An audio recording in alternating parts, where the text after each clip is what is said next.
ማኛ ሰላም ነው። እንኳን ደህና መጣ አልሐምዱሊላህ አለን። የኢሳ ተከታዮች ምንድን ነበር ያስተማሩት ትምህርት? ስለምን አስተምረዋል?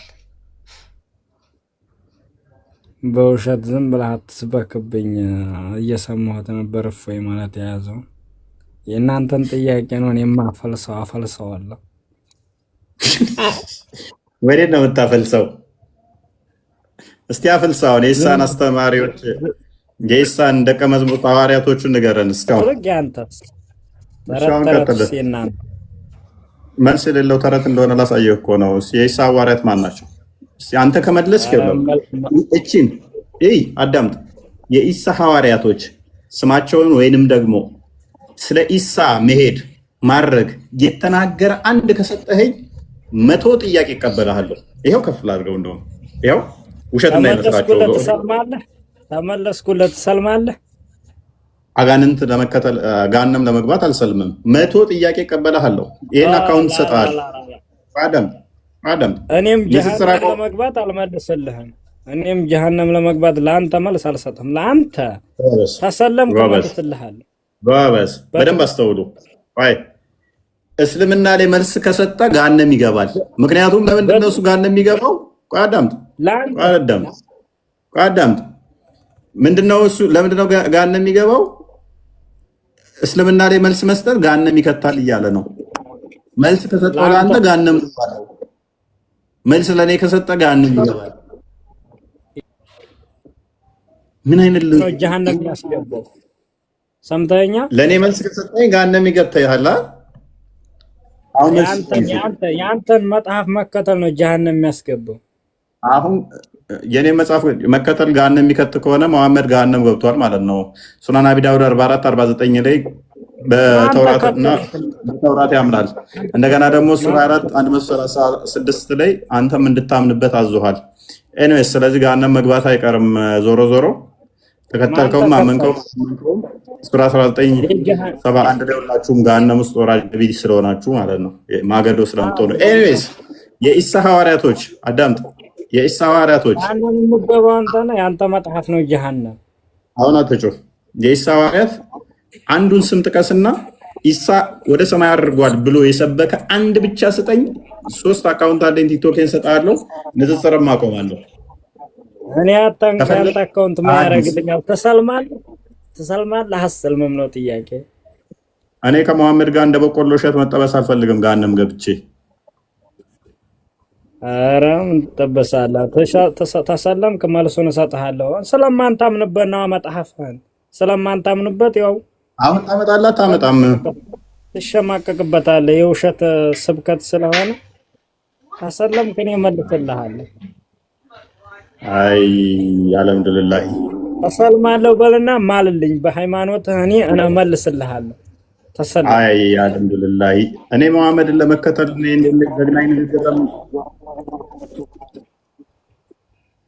ዘግናኝ ንግግር መልሰን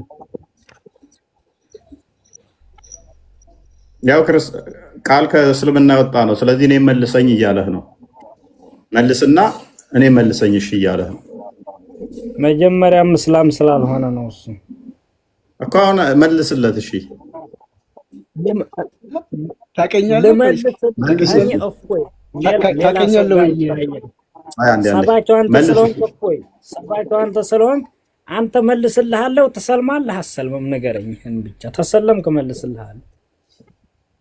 ወይ ቀልድ ሰውዬን አያችኋል ጭንቅላቱን። እኔ ስታይ ተስሮነ ታብታብ እያደረግህ ትማራለህ። ኔክስት ሙስሊም መሆን የመጀመሪያውና ዋናው መሰረቱ ድንቁርና ነው ማለት ደንቆሮ ከሆናችሁ በቃ በቂ ነው ሙስሊም ለመሆን። ደንቆሮ ማለት ክርስቲያን። እስኪ ደንቆሮ ካልሆን ቀጥል እስኪ እዚህ ጋር ለመልስልህ አትሰለም። እሺ ና ስጠኝ። እሺ አሰልምማ እኮ ስጠኝ፣ ችግር የለውም ስጠኝ። ተሰልማለህ ብለህ በሃይማኖት ማለት እመልስልሃለሁ። እፎይ አጭር ጥያቄ አጭር ስጠኝ። ሂድ ማስረጃውን ቀጥል። አልሐምዱሊላህ እስኪ ስጠኝ፣ አንድ ማስረጃ ስጠኝ። ምን ብዬ መጀመሪያ አንተ ሰልማለሁ ብለህ በሃይማኖትህ ማለልኝ እኔ መልስልሃለሁ። አትሽለጥለጥ። ያያችሁ ልክ ሙሐመድ ሱራ 3:61 ላይ እንረጋገም አይደለ ብሎ የነጅራን ክርስቲያኖችን የጠራቸው። ይሄም እንደዛ እያደረገ ነው፣ የነብዩ ተከታይ ማለት ነው። መማማል መረጋገም ነው አስተምሮ አላለው። አልሐምዱሊላህ እኔ ምሰልም ከሆነ መረጃ ታመጣለህ አይደለ?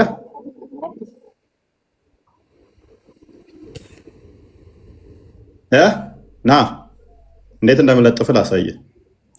በተመሳሳይ መረጃውን ካላመጣውኝ ክርስቲያን ሆናለሁ በልና ማል እኔም እምልልሃለሁ።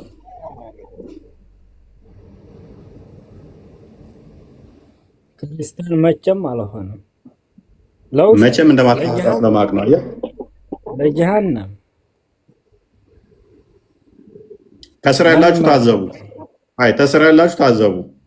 መረጃው የለውም። መረጃ የለም። እንኳን በቁርአን በሐዲስ ላይ ከቡሃሪ ከሙስሊም አብዳውድ በመጃ አናሳይ ከሙስናድ አህመድ ሚሽካተል መሳቢ አላዳባሉ ሙፈርድ ሊመጣ አይችልም። የለም መረጃ አንድ በሉ። ፎርሴክ ኦፍ አርጉመንት እንደዚህ ሲኮፈስ ስታዩት ከስር ያላችሁ ሙስሊሞች መረጃ ያለው እንዳይመስላችሁ ለማፍረስ ነው አውጥቼ እንደዚህ ሂምሌት ያደረኩት። ቻሌንጅ ያቀረብክ አይደለ? አክሴፕት ላድርግ ቻሌንጅን። በተመሳሳይ መረጃው ማታመጣ ከሆነ ክርስቲያን እንደምትሆን ቃል ግባ። እኔም በዛ ትሄዳለህ። ድጋሚ ድል ልስጥ። ነገርኩህ እኮ እኔ አንተ አትሰማም። እኔ የራስህን ብቻ ለምን ስሙ ትላለህ አንተ? መረጃ ካላመጣው ክርስቲያን ሆናለሁ በልና ቃል ግባ። ያንተ የውሸት የመሆኑ ይኸው እዚሁ ላይ ያስኩህ እኮ ውሸት መሆኑን ህዝቡ እንዲረዳ መረጃ ማታመጣ ከሆነ ክርስቲያን ትሆናለህ። መረጃ ካመጣ እንዳልከው ፕሊስ አደረበኝ። መረጃ ካመጣ እኔ ይኸው ቃል ገባላለሁ። አንተም ቃል ግባ። ነገርኩህ እኮ እኔ አትሰማም እንዳንተ። መጀመሪያ ጠየቀኝ፣ አንተ ነስታ ለጠየቀኝ መልስ ሰጠሁ። እናመሰግናለን። ኦዲየንስ በደንብ ተረድቷል ብዬ አስባለሁ። በደንብ አስተውላችኋል ብዬ አስባለሁ። እስልምና መልስ የሌለው የድንቁርና ሃይማኖት እንደሆነ እንድትረዱ ብቻ ነው። እዚህ ስማይ ታግሼ ቶሌሬት አድርጌ መልስ እንደማምጣት እንደማይችል እያወቅሁ እንትን ያልኩት። እዛ ኡስታዞች ተረት ተረት ይንገሩ። ትናንትና የመጡ ሰዎችን የጻፉ ተረት ተረት ይንገሩ። 1000 ዓመት ብታገሳት ታመጣል። 1000 ቅያማ ቀን ይመጣብሃል። ኤኔስ ቀጥል። ክርስቲያን አትፍረዱባቸው። ክርስቲያኖች እላያቸው ላይ ያለው አጋንንት ነው እንደዚህ የሚያደርጋቸው። እሺ እራያቸው ላይ ያለባቸው አጋንንት የአጋንንት እህትና ወንድሞች ነን ብለው ስለሚያምኑ ማለት ነው ያለባቸው ቁራኛ ነው እንደዚህ በድንቁርና ታስረው እንዲቀመጡ ያደረጋቸው። ለነዚህ ደግሞ የሚያስፈልጋቸው ጸሎት ነው እንጂ ሌላ ነገር አይደለም። እውነት ለመናገርና እነዚህ ናቸው እንግዲህ በዚህ ጭንቅላታቸው መጽሐፍ ቅዱስን አብክተው ሰውን ለማሳሳት የሚሞክሩት ማለት ነው። በዚህ ጭንቅላታቸው እናዝናለን። ኤኒዌይስ እሺ፣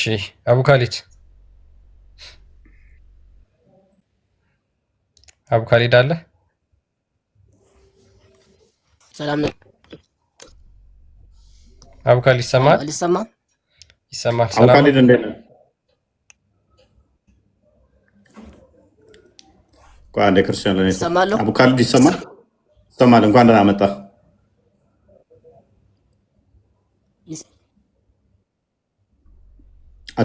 የኔ አይሰማም?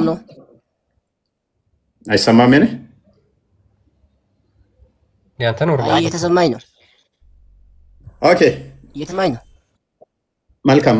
ሐዋርያት የኢሳ ተከታዮች ናቸው አይደለ?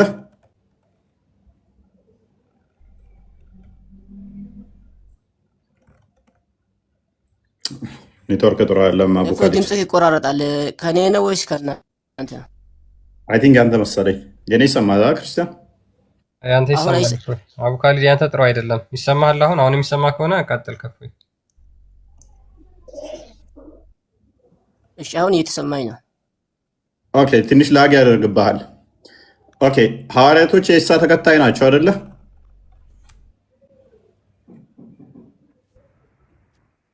አዎ በጣም ወደ ኋላ እየቀረ ነው። አይ ቲንክ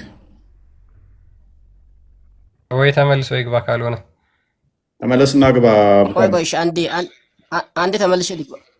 እሺ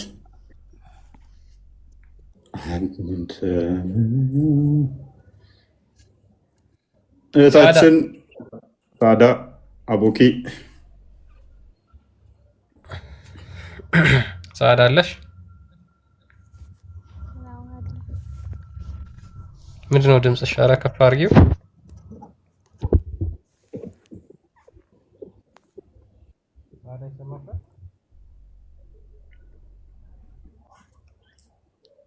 ኦኬ ብዙም አይሰማም። የሳዳ ሚዩት ነች። ኦኬ አቡ ካሊድ ሶሪ አቡኪ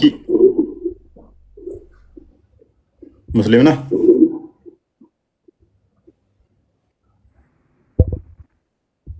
ወይ እፎይ ሙስሊም ነህ? እንኳን ደህና መጣህ። አይደለሁም። ኦኬ ግን በሆንም አሁን ባለሁበት እምነት ጠንካራ ስላልሆንኩ መማር ስለምፈልግ ነው አንተ ጋር የመጣሁት። የመጀመሪያ ጊዜ ነው። ኦኬ ከስር መማር ይቻላል። የማንኛው ድምፅ የሚደርበኝ? ክርስቲያን አንተ ነው?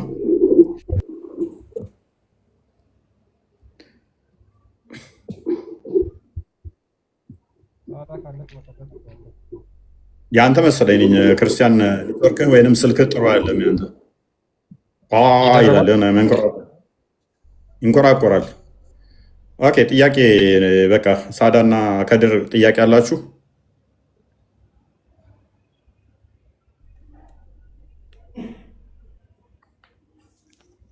ማለት እኔ ክርስትና ላይ ጥያቄ አለ። ኦኬ ቀጥይ።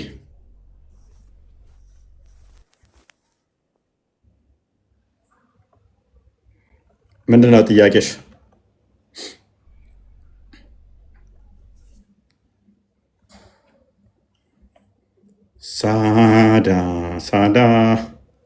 ሳዳ የሚባል ሳባ አለ እንዴ?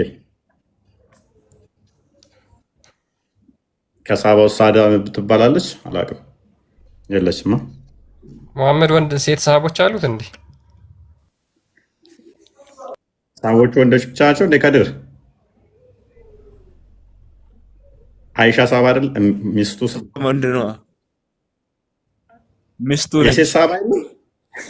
የሴት ሳባ አይባልም? የለም አማኝ ነው። የሴት አማኝ ያለች ማን አለች? እስኪ እሙ ሰላማ አለች። ብዙ አሉ። እሙ ሰላማ ሚስቱ ነች። ካዲጃ ሚስቱ ነች። ነብይ ያደረገችው እንደውም ጭኗ ላይ አስቀምጣ ጭኗ ውስጥ ከታ። እሱ ታሪክ እናውቀዋለን አይደል? መጀመሪያ ሚስቱ ነች። ያ ነብይ የመጀመሪያ ያደረገችው እሷ እኮ ነች። ነብይ ትሆናለህ ነብይ ነህ ብላ እኮ ነብይ ያደረገችው እሷ ነች። ጓሪ ሶስት ያደረገችው ምን ያደርግታል? ታዲያ እሱ የሆነ ተጨምቆ ሲመጣ በእድሜ እኮ በጣም ታላቁ ነው። ታውቃለህ? 15 ዓመት ትበልጠዋለች። 23 ዓመት 15 እኔ እስከማ 15 መሰለኝ። እና 23 ነው እንግዲህ። ስለዚህ እንደ እናት ነው እኮ ትሪት ያደረገችው። ሄራ ዋሻ ውስጥ ተጨመቀና ሳያል ቡካሪ ቡክ 1 ሀዲስ ነምበር 3 ላይ ወይም ደግሞ ሳያል ቡካሪ 6982 ላይ ወይም ደግሞ ሳይ ሙስሊም 160 ኤ ላይ ታገኙታላችሁ ታሪኩን። ሄራ ዋሻ ውስጥ ሙሐመድ በየአመቱ እየሄደ ሴኩሌሽን እንትን ያደርግ ነበረ፣ ሚዲቴት ያደርጉ ነበረ። በአመቱ መጨረሻ ላይ እዛ ጣዖት የሚያመልኩ ቤተሰቦቹ አስቀድሞ ዋሻ ውስጥ የመሄድና የመቀመጥ ለአንድ ወር ያህል የመቀመጥ ልምድ ነበራቸው እና ሙሐመድም ከዕለታት አንድ ቀን ከከድጃ ጋር ምግቡን ይዞ ይሄዳል። ዋሻ ውስጥ ሄዶ ይቀመጣል። ማታ ላይ ይመጣል፣ ምግብ ይወስዳል፣ ዋሻ ውስጥ ይቀመጣል እና ከዕለታት አንድ ቀን ዋሻ ውስጥ በነበረበት ሰዓት ላይ ተኝቶ በነበረበት ሰዓት የሆነ አካል መጥቶ መንፈስ ጨመቀው ኧረ ገደልከኝ ልቀቀኝ አለው። ከዛ አንብብ አለው። ኢቅራ ብስመ ረቢ ከለቀ ምንድን ነበር ቢለው አላህ ሰውን ከረጋ ደም በፈጠረ አንብብ አለው። ኧረ ማንበብ አልችልም አለ። ለቀቅ። ከዛ እንደገና አሁንም ደግሞ ለሁለተኛ ጊዜ ጨመቀው። ሊሞት ሲል እንደገና ለቀቀው። አላለም ምን አልጨመቀው?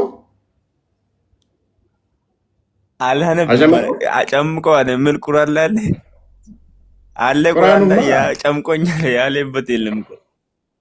ቁርአኑማ እንደዛማ ከሆነ ከድር የመጀመሪያ ቁርአን የወረደው የትኛው ነው? እሺ መጀመሪያ ቁርአን ወረደ። በቃ ወረደ ነው። የትኛው ቁርአን? ወረደ? የትኛው? ኢቅራም ወረደ። እንትንም ሱረቱ ንሳ የትኛው? ኦኬ። ስለዚህ ሐዲስ መልካም ሐዲስ ማትቀበል ከሆነ እሺ፣ ቁርአን የት ሀገር ነው የወረደው?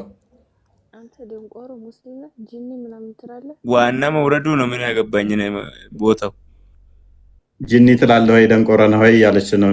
ሱረቱ ጅኒ እኮ አለ ሳዳ።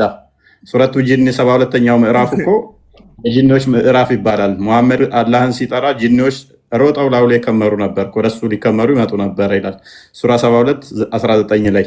ከቁጥር 1 እስከ 3 ደግሞ እነኛ ጅኒዎች የሚያምኑ ናቸው። ሱራ 17 64 ከ63 65 ደግሞ ከእናንተ ከልጆቻችሁ ጋርም ሊጋሩ ይችላሉ። ሱራ 18 52 ያ በመጀመሪያ የተጣለው አጋንንት ቀኝ ታፋው ላይ እና ግራ ታፋው ላይ ሁለት የተለያየ ብልት ያለው አጋንንት ይራባል። ከእናንተ ጋርም ደግሞ ተወንዶ የዘር ብልት ጋር እንትኑ ጋር ተጠምጥሞ ወሲብ ማድረግ እንደሚችል ልጅም እንደሚያስወልድ ሙፈሲሮቻችሁም ቁርአኑም ያምነዋል። እንደገናም ደግሞ ሳሂህ ቡኻሪ 450 ኤ ላይ ሙሐመድንም አጋንንቶች እኮ ይጋብዙት ነበር ጂኒዎች እና ሌሊቱን ሙሉ አብሯቸው አድሮ ነው የመጣው። ኤኒዌይስ ግን ከድር ምን ወረስት እንደሚከብድ ታውቃለህ? ቁርአን ብቻ እቀበላለሁ ካልክ ቁርአን ብቻ የምቀበለው ካልክ ቁርአን ማን የጻፈው? እሺ ማን የጻፈው? ቁርአንን እኔ ዋና መጽሐፉ ነው እሱ። እኔ ምን ያገባኝ እኮ የለም። ማን እንደጻፈ የመልእክተኛ ቃል ነው። የመልእክተኛ ቃል ነው። ኦኬ የመልእክተኛው ቃል ከሆነ ቁርአን ስለዚህ ያላ ቃል አይደለም ማለት ነው። ሱራ 89 ቁጥር 22 ነው ወይስ ማናው ነው? ለፍዙ ማናውም የመልእክተኛው ነው። 89 21 አንድ ቼክ አድርግልኝ። አይ ቲንክ ኖ ታዲያ የአእምሮ ግማሽ ነሽ። ቆይ አንቺ ቆይ አዲስ እንደዛ ነው የምለው። ቆይ አንቺ ከኔ ጋር ምስክርነት እኩል አይደለሽም። ቆይ ቁርአኑም ይላል ሐዲሱ ብቻ ሳይሆን በቀራ ላይ 282 ላይ ይላል እኮ። ቆይ አንዴ የእኛው ሳይሆን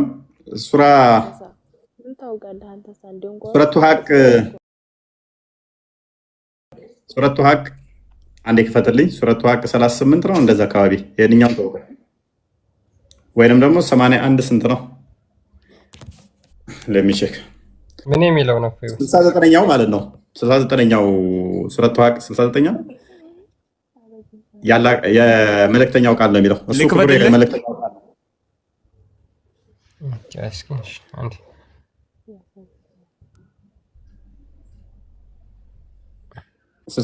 ከፈትልህ ሁለት ቦታ አለ። ሁለት ቦታ እንዳለ አውቃለሁ። አንደኛው ሱረቱ ሀቅ ላይ አይደል? አንደኛው 81ኛው ያ ላይ ነው። 81 አንዴ 19 ነው ወይስ 81 19 ስንት ነው? እርሱ የክቡር መልእክተኛ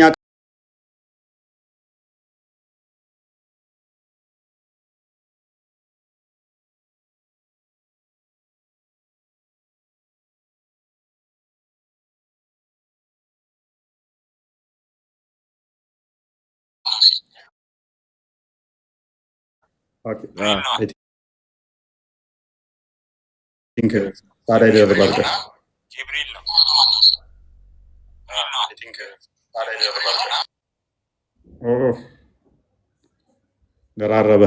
ኦኬ ስለዚህ ቁርአን የጅብሪል ቃል ነው ማለት ነው። እናመሰግናለን። ስለዚህ ሙስሊሞች የሚመሩት በጅብሪል ቃል ነው። የጅብሪል ቃል ነው ማለት ነው። ጅብሪል ከየት አመጣ? የእሱ ነው አልከኝ እኮ። ከየት አመጣ? የእርሱ ነው አልከኝ እኮ። እሱም ተሰጥቶት ነው። ኖ የእሱ ቃል ነው ካልከኝ እኮ ንብረትነቱ የእሱ ነው እያልከኝ ነው። የእፎይ ቃል ነው ካልክ በኋላ እፎይ ከየት አመጣው እንደማለት ነው። አነጋገሩ በዛ አረብኛ እሱ ነው ያወራው። ምኑ ነው በአረብኛ እንደዛ እሱ ነው ያወራው ማለት ምን ማለት ነው? አረብኛ ምን ሆነ? እሺ አንቺ መልሽልን። እሺ ምን ማለት ነው? የክፍል ፈሰሩ የአእምሮ ግማሽ ነሽ። ቆይ አንቺ ቆይ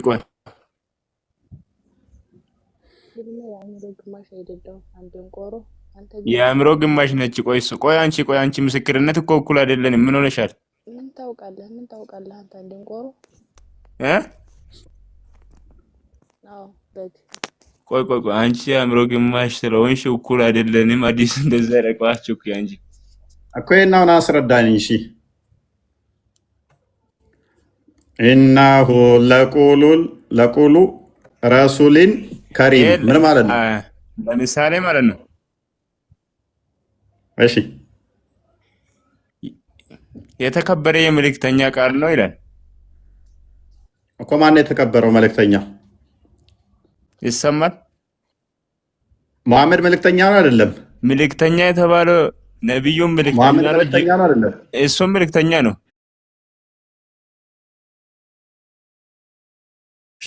ሸይጣን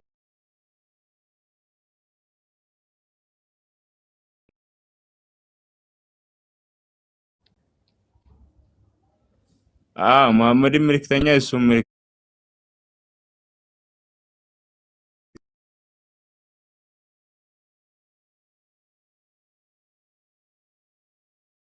መልእክተኛ የትኛው መልእክተኛ እንደሆነ አላስቀምጥም። ስለዚህ እኔ የመሐመድ ነው ብያለሁ አይደለም ካልከኝ ማስረጃ አንተ ምን አይነቱ በእሲስ ነው? በቃ የነገሩህን ሁላ እየልክ ትቀበላለህ አይደል? ታዲያ ቀጥይ። ማን ነው ቃል? ቆይ ቁርአን የማን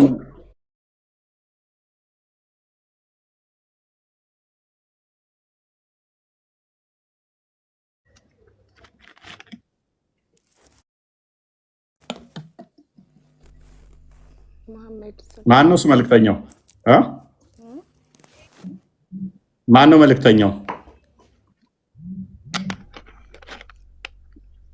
ከድር አታውቅም ብለሽዋል። ከድር አታውቅም እንዴ? ሶናል አረ እሷ ምሮግም እኩል አይደለንም እኮ ምስክርነት ላይ እኩል አይደለንም። ለዛ ነው የግድ ሁለት ሆና መምጣት አለባት ነው። ሁለት ሆናችሁ ነው ሲጀመር ይፈቀድላታል ድምጿን አሰምታ ማውራትስ አይቻልም። ሴት እኮ በአደባባይ ላይ እንዲህ ማውራት አይችልም እኮ። እና ሴቶቻችሁ ዝም ብላችሁ ለቃችሁ ነው ሴት ልጅ ማለት ነው። በመጀመሪያ እችላለሁ ማን ያለው ደግሞ ኡስታዞች ለቆ ነው። ኡስታዞቹ አሰልጥነው ለቀዋቸው ነው። እንዲያስተምሩ ምናምን እንዲያጭበርብሩ እንደዚህ ያኛው እንትን ያረከው የሆነ ሪፖስት ያረክለት የለም ጓደኛዬ እኮ ነው እሱ። የትኛው አንድ አይነት አቂዳ ነው የኛ እነሱ ምን ሚለው ያ አዲስ አሁን ያመጣ ትምህርት የለም የሆነ በቃ አዲስንም አይቀበል የለም አዲስ ማይቀበል እንትና ጀሊል አብዱል ጀሊል ነው የሚባለው። መኪና ውስጥ ነው የሚሰራው። የትኛው ትግባባላችሁ?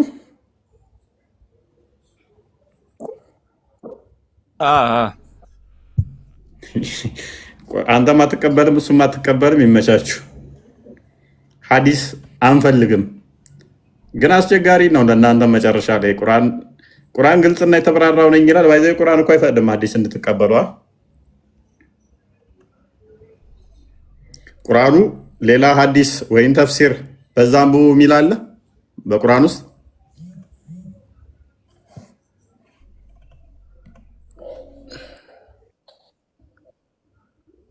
ትሰማለህ?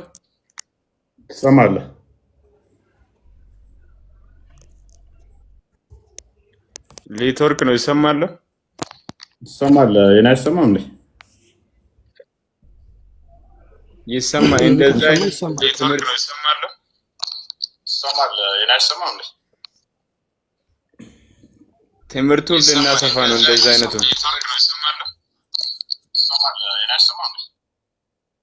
ሜት አድርግና ክፈተው።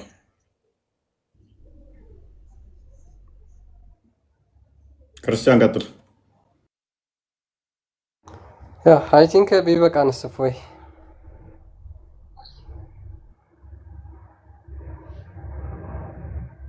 እፎይ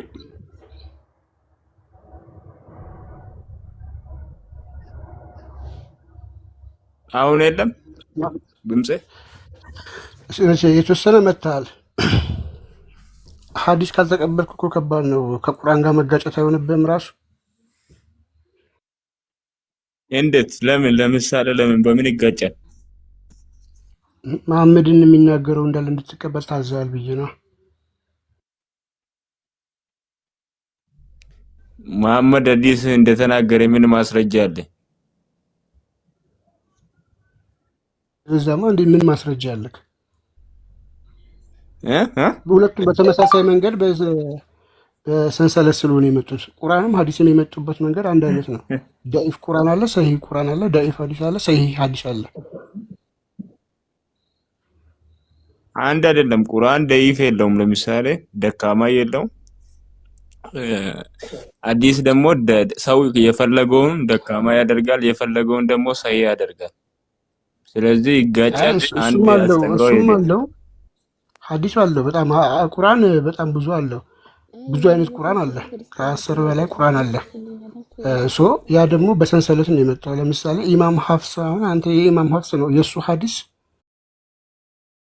ለዛውም ውሸታም ነው የሚለው አትቀበሉም። ቁርአኑን ትቀበላላችሁ። ልዩነት አለው። ስለዚህ እንዴት ትለየዋለህ? አሁን ለምሳሌ ሰላት ስገድ የተባለ ያለ ትሰግዳለህ። ለምን? ሰው ሲሰግድ ታይና ትሰግዳለህ።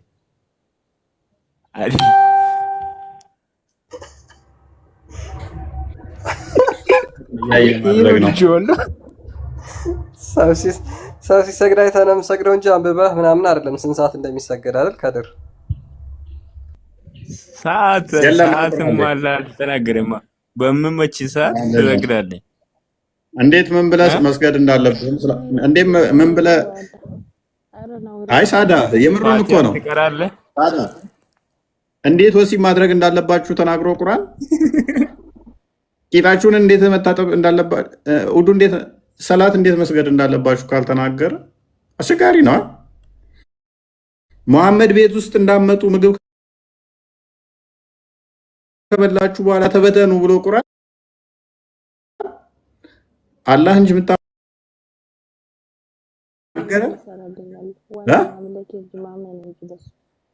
መረጃ የለውማ ቁርአኑ ካልተናገረም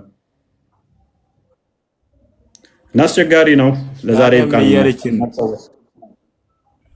እኔ እንጃ ምንም አልገባኝም።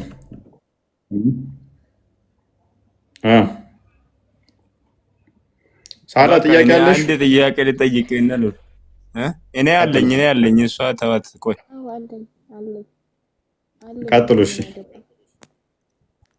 ቆይ እኔ ልቀጥል። ቆይ እሷ ለምን ከኔ እኩል አይደለችም? አዲሱ እንደ ህግ አለው።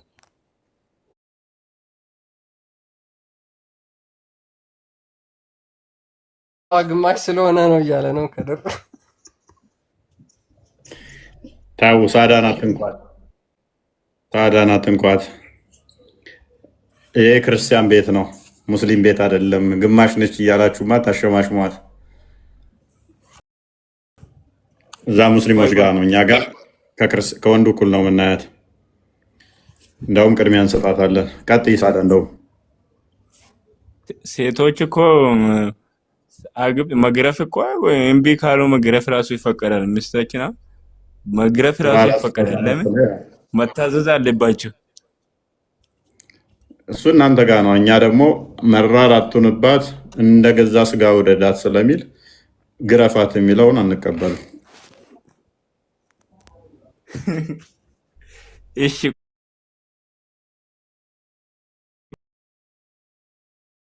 አራት ግረፍና አራት አግባና ግረፍ አንተ እሷ ትጠይቅበት። ቀጥይ ሳደ የምትገረፍ ባይዘ በአሁኑ ሰዓት ላይ የምትገረፍ ሚስት አታገኝም። ከድር ገርፋ ነው ምልክ እንኳን አራት አግብተህ አንዷ ራሷ ትገርፋለች በአሁኑ ሰዓት። አይ እፎይ ከድር የሚገረፉ አሉ፣ የሚታዘዙ አሉ። ስማ ከድር አባትህ እናትን ቢገርፋት ደስ ይልሃል? እስማማሃል? ተገራርፈው አይደል እንደዚህ የደረሱት?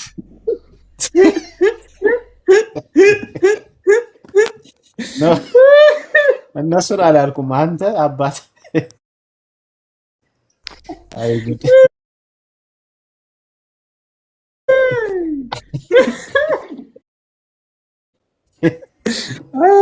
የአባቴ ልጅ ነኝ እያለ እኮ ነው። እኔም አራት አግብቼ ቀጠቅጣለሁ እያለ ነው።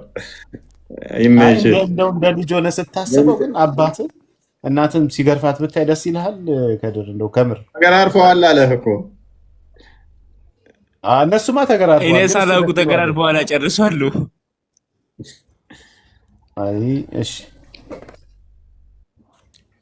እኔ ካደኩ በኋላ ለምን ትልቅ ሰው ናቸው፣ በቃ የአዋቂ ሆነዋል። ከዛ በኋላ መገራረፍ ምን አመጣ? ዱዓይ ነው። ከዛ በኋላ አሁንም ብታምጽበት እናትህ እምቢ ብትለው፣ ለምሳሌ አልጋ ላይ እምቢ ብትለው ሲገርፋት ብታይ ደስ ይልሃል? እድሜ ገደብ አላስቀመጠም። ባይዘው ወይ አሁንማ እኔ ካደኩ በኋላ እነሱ ራሱ አያደርጉትም፣ ያፍሩኛል። እኔ ራሱ አምሮቱን እንኳን ለመቀበል ነው። አንተ ተሮ እንጂ የሚያፍሩት ከሞራል አንጻር አይደለም አይደለ? እንዴት ልጃችን ፊት ደበድባታለሁ ብሎ ነው የሚያፍሩ። እድሜ አላስቀመጠም ክርስቲያን። ያው እስከዚህኛው እድሜ ድረስ ብቻ ግረፉ፣ ከዚህ በኋላ ትግረፉ አላለም። አይም ሶሪ፣ ጥያቄ መጠየቅ ይቻላል? ካመፀች ማን ትጠይቅ? እሺ ቀጥይ። ድምፅሽን ከፍ አድርጊውና እና ማለቴ ማን የወለደው ማን የፈጠረው? እሱ ፈጣሪቱ ተወልዷል አይደል? ኦኬ ቢኒ የተወሰነ ትርበታለህ ነው ራሱ ልሄድበት። ጥያቄዋ ምንድነው? እሱ ኦኬ ክርስቶስ ላይ ነው፣ ክርስቶሎጂ ላይ ነው። ፈጣሪ ተወልዷል ብላችሁ ትላላችሁ። ማን የወለደው ማን የፈጠረው የሚል ጥያቄ ነው የጠየቀችው። ማን የፈጠረው የሚል ጥያቄ ነው። ኦኬ መልካም ቢኒ እየተመቸው አልመሰለኝም። እኛ ምን እናምናለን? ሳዳ ፈጣሪ የሁሉ አስገኝ ነው እንጂ የሆነ ተገኘ አይደለም ብለን ነው የምናምነው። ስለዚህ የሁሉ አስገኝ ከሆነ ፈጣሪን ማን የፈጠረው የሚለው በራሱ ውድቅ ነው ማለት ነው። ፈጣሪ የሁሉ ፈጣሪ ስለሆነ እሱ ደግሞ የሚፈጠር ስላልሆነ ማለት ነው። ሁሉን የፈጠረ ነው። ነገር ግን መወለድ ጋር ስንመጣ በደንብ አስተውይ። ቃል አካላዊ ቃል አምላካችን ቅድም ሳስረዳው ሰምተሻል። አባት አለ። ያ አምላክ ብለን ሶርስ ብለን የምናምነው ቃል አለው ብለን እናምናለን። የኔና አንቺ ቃል ዝርው ቃል ይባላል። በአየር ላይ ፈሶ አካል የለውም፣ የሚበተን የሚጠፋ ነው። የአምላክ ቃል ግን እንደኛ ድምፅ አይደለም። ቃሉ አካላዊ ነው። መፍጠር የሚችል ማድረግ የሚችል ፐርሰን ነው። ያ የአምላካችን ቃል በስጋ ተገልጧል ብለን እናምናለን። በስጋ ተገልጧል። ከአብ የወጣው ቃል፣ ከአብ የተወለደው ቃል እርሱ ወልድ ከማርያም ስጋና ደም ነፍስን ከማርያም ተካፍሎ ስጋን ለብሶ ተገልጧል። ስለዚህ ኢየሱስ ስንል የአብ የባህሪ ልጁ ነው፣ ቃሉ ነው፣ የአብ ቃሉ ነው። ያ ቃሉ ግን ከማርያም ከዘመን መጨረሻ ላይ ዘመኑ ፍጻሜ ሲደርስ ይለዋል ዕብራውያን ምዕራፍ 1 ላይ ከቁጥር 1 እስከ 3 የዘመኑ ፍጻሜ ሲደርስ ዓለምን በፈጠረበት በልጁ መጨረሻ በዚህ ዘመን ተናገረን ይላል። ነቢያትን ሲልክ ቆየና ማርያምንም ራሱ ፈጠራትና ማቃል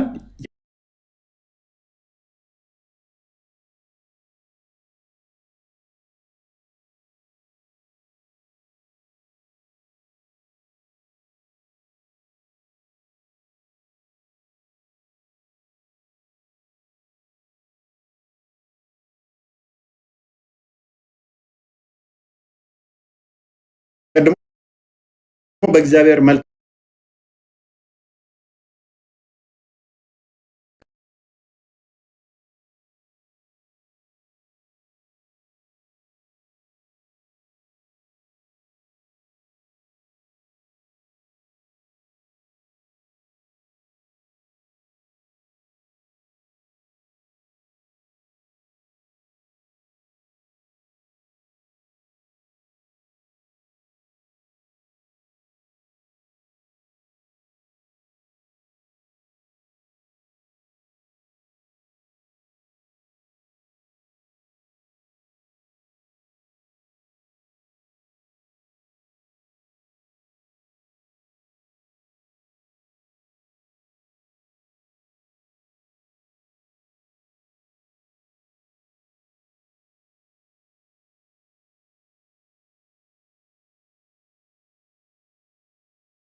አስቀድሞ ምን ብዬሻለሁኝ? ስጋና ደም ያልነበረው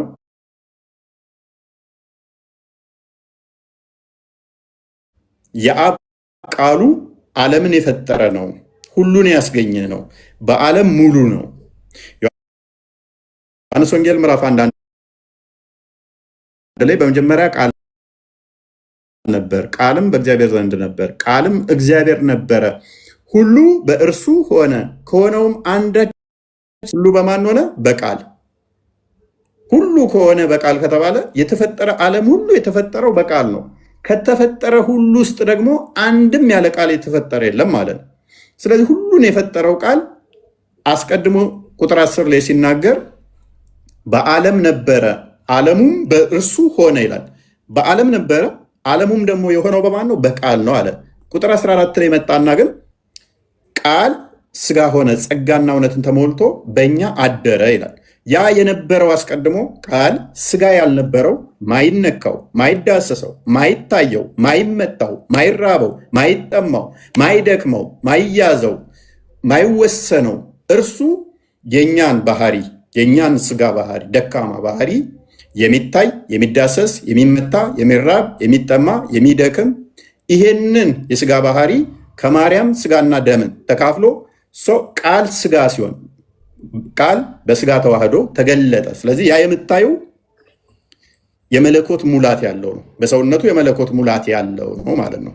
ስለዚህ የመለኮት ሙላት ያለው ከሆነ አስቀድሞ መለኮት ብቻ የነበረው አሁን ግን ከማርያም ምን ሆነ? ስጋና ደምን ተካፈለና እንደኛ ወንድሞቼ ሊለን እንኳን አላፈረብንም ይላል። ስለዚህ በሞት ላይ ስልጣን ያለውን በሞት ይሽር ዘንድ በስጋ ተገለጠ ይላል። በቀላሉ ኤግዛምፕል ላስረዳሽ። አላህ አስቀድሞ ዓለምን የፈጠረው በቃሉ ሁን በሚል ይፈጥረዋል። ምን ማስረጃ ይሄን ያልከበት? ኦኬ ክፈትላት አንዴ ክርስቲያን። አሁን ላወራሁት እንዳለ መረጃ ልስጥሽ። ክርስቲያን አለ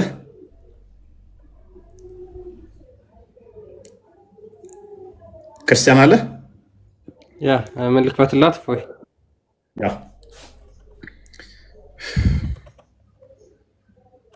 ያለ መረጃማ እንዴት አወራለሁ? ይኸውልሽ ያወራሁት በመጀመሪያ ክፍሉ ይሄ ነው። በመጀመሪያ ቃል ነበር። ምን አልኩኝ? በመጀመሪያ ቃል ነበረ። በመጀመሪያው ምን ሁሉ ነገር ሳይፈጠር በመጀመሪያው ቃል ነበረ። ቃልም በእግዚአብሔር ዘንድ ነበረ። ቃል በማን ዘንድ ነበር? በእግዚአብሔር ዘንድ ነበረ። ያ ቃል ራሱ ምንድነው? አካላዊ ቃል ነው፣ ፍጡር ቃል አይደለም። ቃል ምንድነው? እግዚአብሔር ነበረ አለን። ይህ በመጀመሪያ በእግዚአብሔር ዘንድ ነበር። ይህ በመጀመሪያ በእግዚአብሔር ዘንድ ነበር። ሁሉ በደንብ አስተውይ። ሁሉ በእርሱ ሆነ። በማ በቃል ሁሉ በእርሱ ሆነ፣ ከሆነውም አንዳች እንኳ ያለ እርሱ አልሆነም። ሁሉ የሆነው በማን ነው? በእርሱ ነው የሆነው። ከሆነውም አንዳችስ እንኳ ያለ እርሱ አልሆነም አለ። ቁጥር 10 አድርገው ለማፍጠን ሙሉን አንቺ ክፍሉን አንብቢው። ይሄ ቃል ከዛ በኋላ ወደ ገዛ ወገኖቹ ይመጣል። ወደ ገዛ ወገኖቹ ይመጣል። ከዛስ በዓለም ነበር አለ። ይሄ ቃል የት ነው ያለው ብለን ስንል በዓለም ነበር አለን። ዓለሙም በእርሱ ሆነ፣ ዓለሙም አላወቀውም አለን። ሁሉ በእርሱ ሆነ። በደንብ አስተውይ። ከሆነው እንኳ አንድም ያለሱ አልሆነም። በማ ሁሉ በቃል ነው የሆነው። ቃል አካላዊ ነው፣ እግዚአብሔር ነው። ስለዚህ ሁሉ በእርሱ ከሆነ በኋላ ይሄ የት ነው ያለው ሲል በዓለም አለ። ዓለሙም ደግሞ በእሱ ነው የሆነው የተፈጠረው ማለት ነው። ቁጥር 14 አድርገው ትንሽ ከፍ አድርገው ይሄ ቃልስ ምን ሆነ? ከዛ ይሄ በዓለም የነበረው ሁሉን የፈጠረው ሁሉን ያስገኘው ቃል በስጋ ተገለጠ። ምን ሆነ? በስጋ ተገለጠ። ቃል ስጋ ሆነ አለ። በደንብ አስተውይ። ቃል ምን ሆነ? ስጋ ሆነ፣ ጸጋና እውነትንም ተሞልቶ በእኛ አደረ። ቃል ወደ ስጋ ተለወጠ እንዳትይ አደረ አለው። መጠበቂያ ነው። ጸጋና እውነትንም ተሞልቶ በእኛ አደረ። አንድ ልጅ ከአባቱ ዘንድ እንዳለው ክብር የሆነው ክብሩን አየን። ስለዚህ ያ ቃል አስቀድሞ የነበረው ሁሉን የፈጠረው ሁሉን ያስገኘው በዓለም የነበረው የዘመኑ መጨረሻ ሲደርስ በምን ተገለጠ? በስጋ ተገለጠ።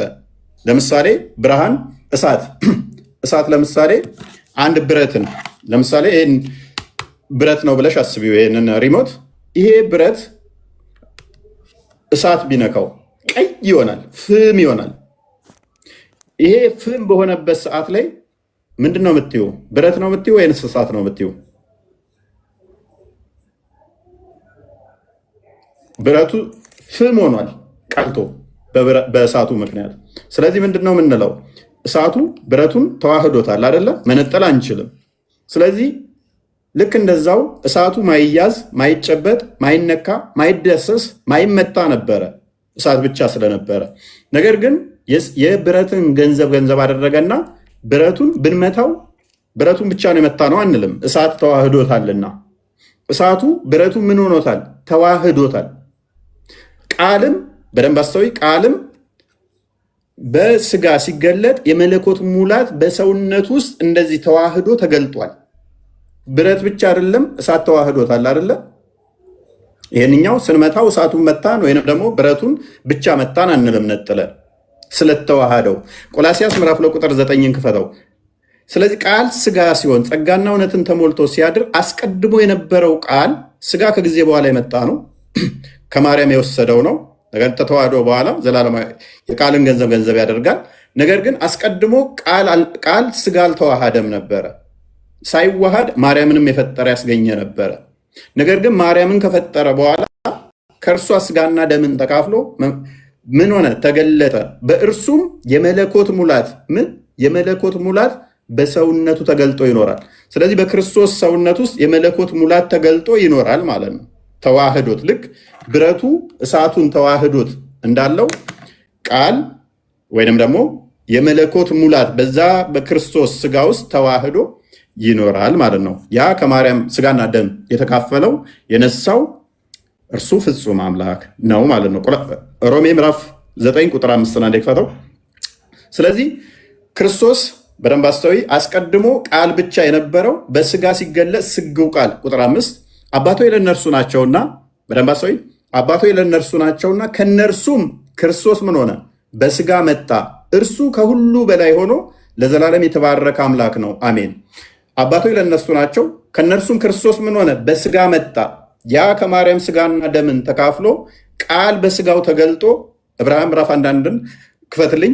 በስጋ ተገለጠ፣ ታየ፣ ተዳሰሰ፣ ተመታ፣ ተነካ፣ ተደበደበ፣ ተራበ፣ ተጠማ። እነኚህ የተነገሩለት በስጋ ስለተገለጠ ነው። መለኮት ስቲል በሁሉ የሞላ በሁሉ ያለ ነው። ማይያዝ፣ ማይመታ፣ ማይነካ፣ ማይዳሰስ፣ ማይራብ፣ ማይጠማ ነው መለኮት። ማይደክም፣ ማይቆም፣ ማይሄድ፣ እነኚህ ማይነገሩለት ነው መለኮት። ነገር ግን በስጋ የእኛን ስጋ ገንዘብ አድርጎ በዛ በስጋው ስለተገለጠ ማይወሰነው በጠባብ ደረት በአጭር ቁመት ተወስኖ ታየ። እንደዚህ ይላል።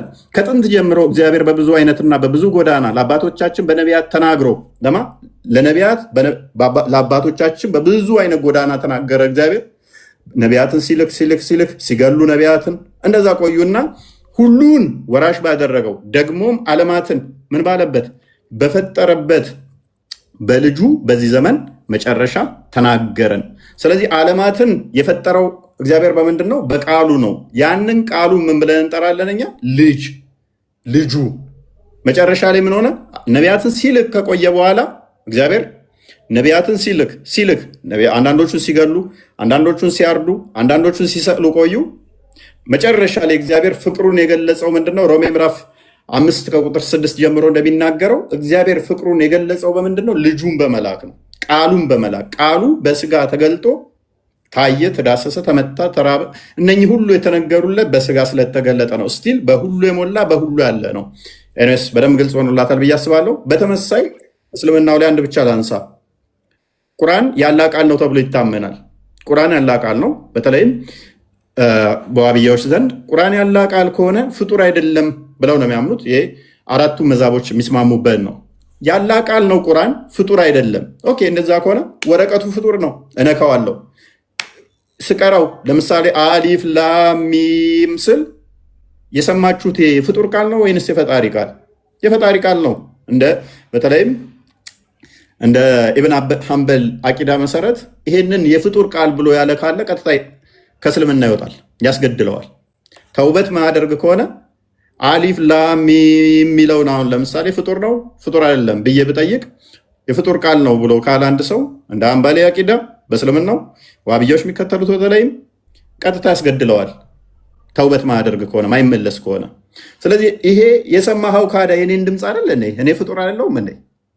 ቁርአኑ ራሱ ወረቀቱ ምኑ የሚነካ የሚዳሰሳል? ያላ ቃል የሚነካ የሚዳሰስ የሚታይ ነው እንዴ?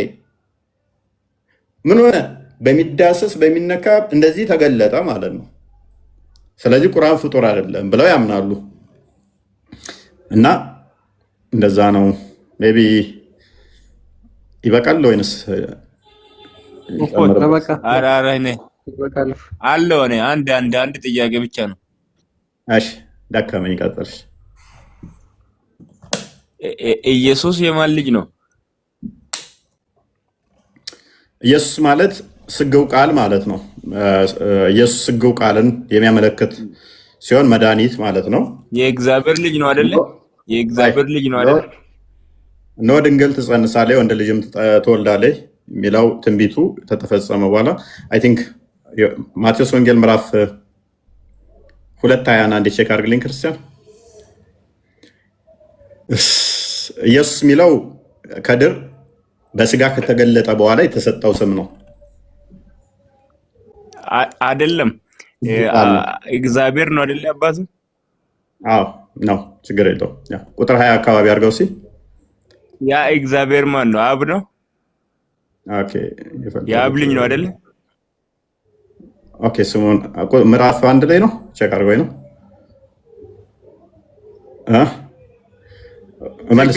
ችግር የለም፣ ማስረጃ ቆይ። እሺ፣ ልጅም ትወልዳለች፣ እርሱ ሕዝቡን ከኃጢአታቸው ያድናቸዋል፣ ስሙን ኢየሱስ ትለዋለች። ማን ትለዋለች? ኢየሱስ ትለዋለች። ይህ ስም በስጋ ሲወለድ ከማርያም የወጣለት ስም ነው። ስለዚህ ስግው ቃል ማለት ነው። በስጋ የተገለጠው እርሱ ክርስቶስ የወጣለት ስም በስጋ ከማርያም ሲወለድ ነው። አሁን ቀጥል ጥያቄ ነው። ችግር የለውም። የአብ ልጅ ነው አይደለ? እሱ በሚገባ ማቴዎስ ወንጌል ምዕራፍ 16 ቁጥር 13 እስከ 20 እንደሚናገረው እርሱ የአብ ልጅ ነው።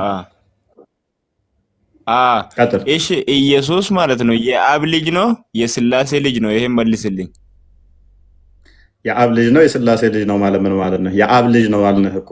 ስላሴ ማለት ምን ማለት ነው? ስላሴ ማለት ሶስቱ እግዚአብሔር ማለት ሶስቱ ፐርሰን እግዚአብሔር ማለት ነው። እንዳንተ አስተምሮ የስላሴ ልጅ ነው ወይስ የእግዚአብሔር ልጅ ብቻ ነው? የአብ ልጅ ብቻ ነው? የአንድ ፐርሰንት ልጅ ነው ወይስ የሶስቱንም ፐርሰንት ልጅ ነው? ፐርሰንት ምንድን ነው እሱ? ፐርሰንት እኮ ከመቶ ምንድን ነው የሚባለው በአማርኛ? ኦኬ፣ ስለዚህ ስላሴ ማለት አብ ወልድ መንፈስ ቅዱስ ማለት ነው። ኢየሱስ የራሱ የአብ ልጅ ነው ወይ? ኢየሱስ የመንፈስ ቅዱስ ልጅ ነው ወይ? አይደለም። ምን ብለን ነው የምናምነው እኛ? ወልድ የአብ ልጅ ነው ብለን ነው የምናምነው እንጂ ወልድ በደንብ አስተውል። ወልድ የወልድ ልጅ ነው ወይ ብለን አናምንም። ወይም ደግሞ ኢየሱስ የራሱ ልጅ ነው ወይ ብለን አይደለም የምናምነው። ኢየሱስ የመንፈስ ቅዱስ ልጅ ነው ወይ ብለን አይደለም የምናምነው። ቅድም ሳስረዳ ለልጅቷን ከሰማ የእግዚአብሔር ልጅ እኮ ነው። የእግዚአብሔር ልጅ የተባለ እግዚአብሔር የተባለው አባቱ ነው። ስለዚህ ስላሴ የምትለው እግዚአብሔር አይደለም ማለት ነው።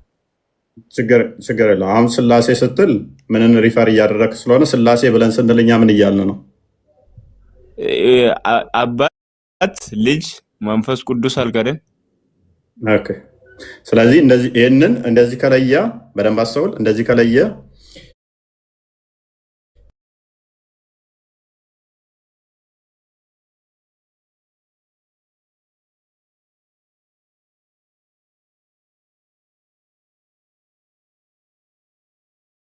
እግዚአብሔር ማለት ሁሉ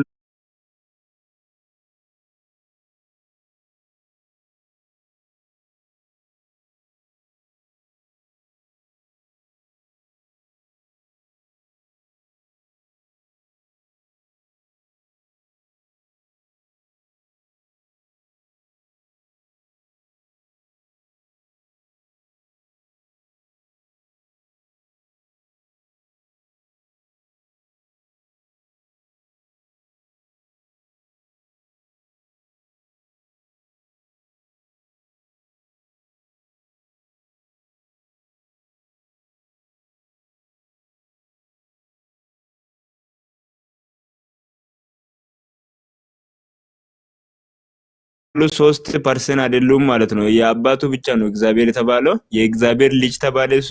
ስለዚህ 3% እግዚአብሔር ነው የምትለው ሶስቱም አባት ካልሆኑ እግዚአብሔር አይደሉም ማለት ነው። ኢንዲቪዥዋሊ ሶሪ አብ እግዚአብሔር ተብሎ ይጠራል። መንፈስ ቅዱስ እግዚአብሔር ተብሎ ይጠራል። ወልድ እግዚአብሔር ተብሎ ይጠራል። ነገር ግን መንፈስ ቅዱስ አባቱ ነው። አዳምጥ አልወጣኝም። እግዚአብሔር ተብሎ ይጠራል ማለት በኩነት ደግሞ ምን ብለን እናያለን አልኩ። አብ ማለት አባት ማለት ነው ብዬ ነጠልኩልህ አይደለም። ወልድ ብቻውን ስላሴ ተብሎ አይጠራም። ችግር የለው። ሶስቱም አንድ ላይ ሶስቱ አንድ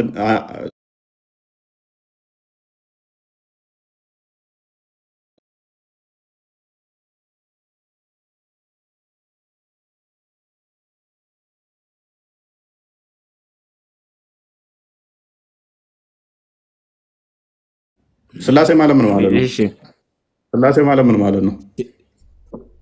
እንደ አንተ አስተምሮት ስላሴ ማለት አባትና መንፈስ ቅዱስና ልጅ ነው። ኦኬ አባት ልጅ ሳይኖር አባት ይባላል? ልጅ እንዴት ልጅ ስትል እንዴት አባት ካልክ ልጅ አለ ማለት ነው። ልጁ እኮ የእግዚአብሔር ልጅ ተባለ። ስለዚህ እነሱ እግዚአብሔር አልተባሉም። እሱ ልጅ ብቻ ነው እንጂ እግዚአብሔር አይደለም ማለት ነው። ብቻውን ማን አለ? አባት አልከው እኮ አሁን አመጣኸው እኮ አንተ ምን ብለህ አመጣህ? አባት ልጅና መንፈስ ቅዱስ ብለህ አመጣህ። አባት ልጅ ስላሴ ማለት ምን ማለት አዳም ስላሴ ማለት ምን ማለት ነው ብዬ ስልህ ምን አልከኝ? አባት ልጅና መንፈስ ቅዱስ ማለት ነው። 3%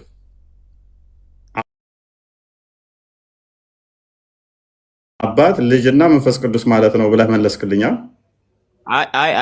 እኔ ተሳስቼ ነው። ስላሴ ማለት ምን ማለት ነው? እሺ ስላሴ ስንል ምን እያለን ነው? 3% ማለት ነው። 3% ሶስት አካል ወይ ደግሞ ማማ እነሱን አንተ ታብራራለህ።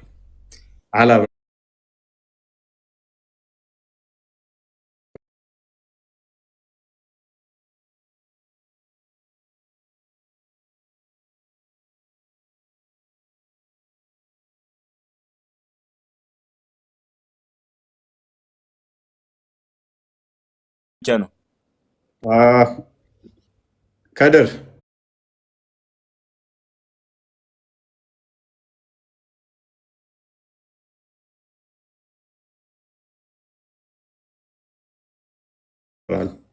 ነገር ግን ስላሴ ስንል ደግሞ በደንብ አስተውል። አብ ለየብቻ እግዚአብሔር ይባላሉ። አብ ብቻ የሚጠራበት ነው። ወልድና መንፈስ ቅዱስ የሚጠሩበት አይደለም። በደንብ አስተውል።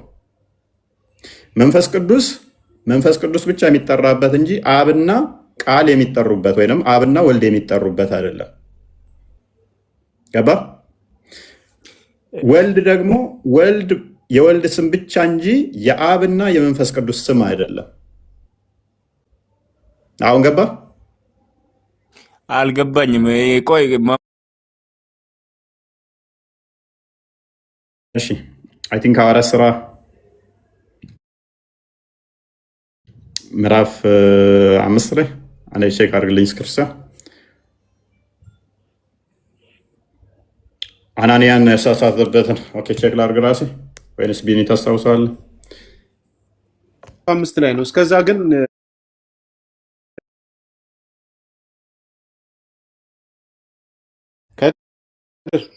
አንተ የሰው ልጅ ነህ?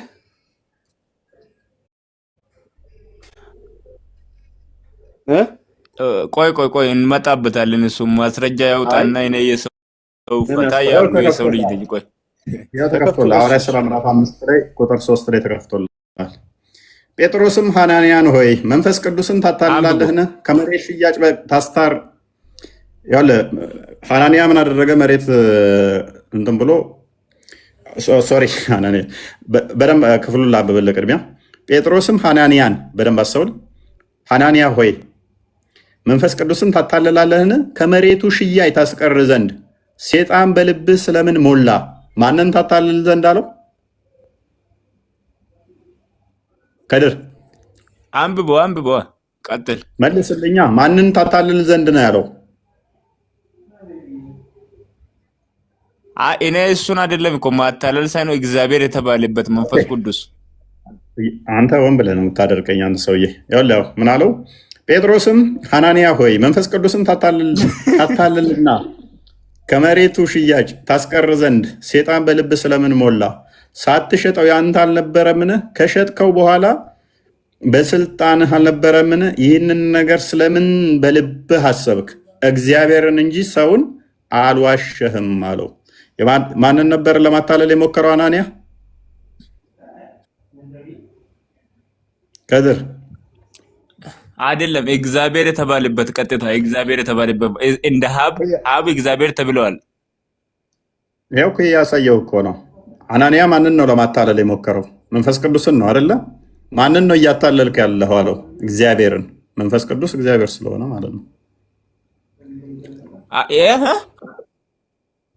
እግዚአብሔር መንፈስ ቅዱስ እግዚአብሔር ነው የሚል የት አለ? አንብበው እስኪ ክፍሉን። እፎይ የለም አረከም ከኛምር ወም ላይ ያዛክ ነው። ቆይ እፎይ ቶ ችግር የለም። አይደለም በራሱ ሎጂክ ትመታለህ። ና እስኪ ና መልስ። እኔ አንተ ሰው ነህ አይደለም? መልስ። ጥያቄ በጥያቄ መልስልህ። ሰው ነህ አይደለም?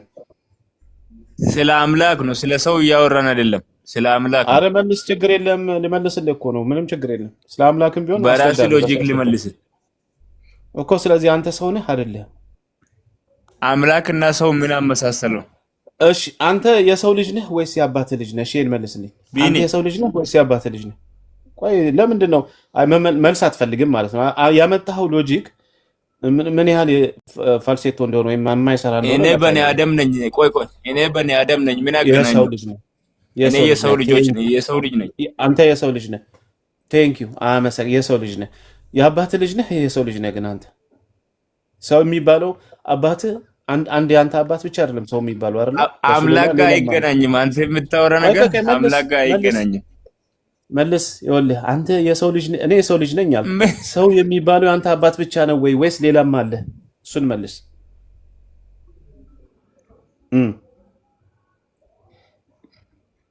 መልስ ከድር። እኔ የእናትና የአባት ልጅ ነኝ። ስለዚህ አንተ የእናትና የአባትና ከእናት ነው የተወለድኩት። ቴንክ ዩ። ስለዚህ ስፔሲፋይ ታደርገዋለህ። ስለዚህ አንተ የአባት ልጅ ነህ። አባት ዘ ሴም ታይም ደግሞ ሰው ነው። ገብቶሃል? አንተ ደግሞ አዘ ሴም ታይም የእናትም ጭምር ነው። ቆይ ችግር የለም እሱ የእናትም ነህ፣ ችግር የለው። አዘ ሴም ታይም ደግሞ አንተም ሰው ነህ፣ ልጅም ነህ። በተመሳሳይ ኢየሱስ ክርስቶስ የእግዚአብሔር ልጅ ነው ሲባል አብ በተመሳሳይ እግዚአብሔር ቢባልም የኢየሱስ ክርስቶስ አባት ነው፣ እንደገና ደግሞ እግዚአብሔርም ነው። ኢየሱስ ክርስቶስ የእግዚአብሔር ልጅ ነው፣ እንደገና ደግሞ በተመሳሳይ ሰዓት ራሱ እግዚአብሔር ነው። አዘ ሴም ታይም ማለት ነው። ልክ አንተ የሰው ልጅ ተብለህ አንዴ ልጨርስና ከመጽሐፍ ቅዱስ እኮ ነው አልኩህ። እኔ ከመጽሐፍ ቅዱስ ነው ያነሳው። ሎጂክን እኮ ምን ያህል እንደሆነ እያስረዳን ከገባ ጥቅሱ እኮ ግልጽ ነው እኮ እየመለስኩልህ እኮ አይፈልግም ነበረ ጥቅሱ ራሱ። ከድር ግን አቁሞ እንጂ ለምሳሌ ከድር አንተ አላህን እንጂ ሰውን አታታልልም ብትባል አሁን ሰውን አላህን እንጂ ያታለልከው ሰውን አይደለም ከተባለ አውቶማቲካሊ ማንን ያታለልከው የሚባለው? ይሄ ስለ አምላክ ነው ቀጥታ። እስቲ መንፈስ ቅዱስ አምላክ ነው የሚል ማስረጃ ያሳዩ። እኔ አንተ አሁን ለምሳሌ ዋሸህና አላህን ነው እንጂ ዋሸኸው ሰውን አልዋሸህም ብዬ ካልኩ የዋሸኸው ማንን ነው? እኔ ስለ አምላክ እኮ ነው ወንድሜ እኮ አንተ ስትዋሽ አሁን ለምሳሌ ረመዳንን ተደብቀህ ስትበላ አገኘሁ አላህን ዋሽተሃል፣ አላህን ግን ልትዋሹ አትችልም ብልህ ምን ማለት ነው? አላህን ጠርቼዋለሁ አይደል? የዋሸሁት ነው አይደል? እሱን ነው ልትዋሹ አትችልም እያልኩ ያለሁት አይደል?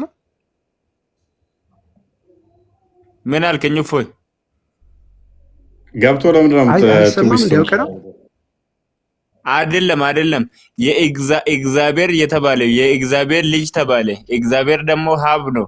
ስለዚህ እግዚአብሔር አይደሉም ማለት ነው። ሁለቱ እግዚአብሔር አይደሉም፣ አንድ እግዚአብሔር ነው። ለምንድን ነው የምትገለብጠው? ከድር ጥቅሱ እኮ እንደዛ ነው የሚለው እኮ። ጥቅሱ እያለ ያለው እኮ እግዚአብሔር ልጅ ነው አይደል? ኢየሱስ ነው አይደል? መንፈስ ቅዱስም ልጅ ሁለቱም ልጁም መንፈስ ቅዱስም አንዳንድን ክፈት ዮሐንስ አንዳንድን ከድር ሆን ብለህ ነው አይደል የምትደርቀው? አይደለም ስላልገባኝ ነው። ኦኬ አላህ እግዚአብሔር ፈጣሪ ነው። አንድ ፐርሰን ነው። ኦኬ ምኑን ነው አንድ ፈጣሪ ነው የምትለው? ቃሉ ፈጣሪ ነው ፈጣሪ አይደለም?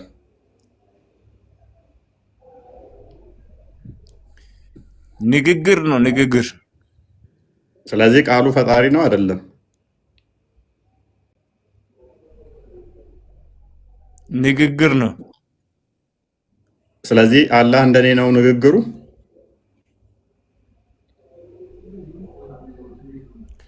እሱ ሲፈልግ ሲያዝ ሆን ይላል ይሆናል እኮ። ያ ንግግሩ ፍጡር ነው ወይ እንደኔ? አልተነገረም ስለሱ። ስለዚህ ስለ አምላክ ቃል አታውቅም። ፈጣሪ ቃሉ ስለዚህ ሳታውቅ እኛ ጋር ደግሞ አሁን ስላንተ መልስ ኦኬ እኔን እንገርህ። የኔ ፈጣሪ እግዚአብሔር አልተባለም ላልከው አንብብ እስኪ ቁጥር 1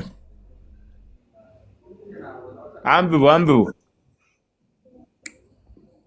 ራስ አንብብ። አላነብም እኔ አሁን ቀጥታ አንብብ። ከዛ ጥያቄ ካለ ትጠይቀኛለህ። አንብብና አይልም ካልክ አንብብና ትጠይቀኛለህ። አይደለም አንብብ። አትጨቃጨቅ። እኔ መንፈስ ቅዱስና ልጅ አምላክ ነው አይደለም፣ አባቱ ነው። አብ አባቱ ነው፣ አምላክ ተብለዋል። ስለዚህ መንፈስ ቅዱስ አባቱ አይደለም ካልክ አምላክ አይደለም ማለት ነው። ምንድነው የምቀባጥረው? በእናትህ ምንድነው እያወራ ያለው? አምላክ የተባለው አባቱ ብቻ ነው። ምንድነው የምቃዠው? አባት የተባለው አባቱ ብቻ ነው። ታዲያ እኛ ምን አለ? አምላክ የተባለው አባት ብቻ ነው። ማን ያለ? ትወራርድልኛለህ? ትወራርዳለህ ከኔ ጋር? አንብብ እስኪ ይሄን ክፍል። አምላክ የተባለው አባቱ ብቻ እንደሆነ እሺ ቴንኪው። በመጀመሪያ ቃል ነበር አለ። በመጀመሪያው ማን ነበር አለ? መልስ ማለት ንግግር እኮ ነው። አይ እሱን እንመጣበታለን። በመጀመሪያው ቃል ነበር አለ አይደለ? ቃልም በእግዚአብሔር ዘንድ ነበር አለ። ቃል ማለት ንግግር ነው። አዳምጥ። ያንተን ተፍሲር ኪስት ከተውና አዳምጥ። ክፍሉ የሚለውን ብቻ በል። ንግግር ሚል ስለሌለው ለጊዜው ያዝ። ንግግር በአምላክ ዘንድ ነበር። ኦኬ እሺ። ቃልም በእግዚአብሔር ዘንድ ነበር። እሺ ቃል ማለት ንግግር ነው። ቃል ምንድነው እሱ አለህ? ንግግርም በእግዚአብሔር ዘንድ ነበር። እሺ ቀጣይ ሶስተኛ ላይ ሄድ። ቃልም ምንድነው ይላል?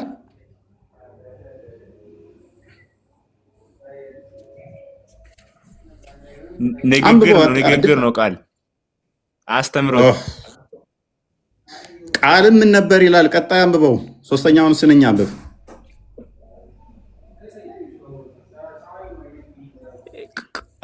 ልጁ እግዚአብሔር ነበር አይደለም? ቃልም እግዚአብሔር ነበር። በእናትህ አንብብ እንጂ አንብብ። ምን አይነት ሰው ነው? እናታችሁ አንተ ክርስቲያን መሮት ወጣ። ቃልም እግዚአብሔር ነው የሚለው በእናትህ በቃ ድሮም ብለህ እየዛክ ነው። ይበቃል።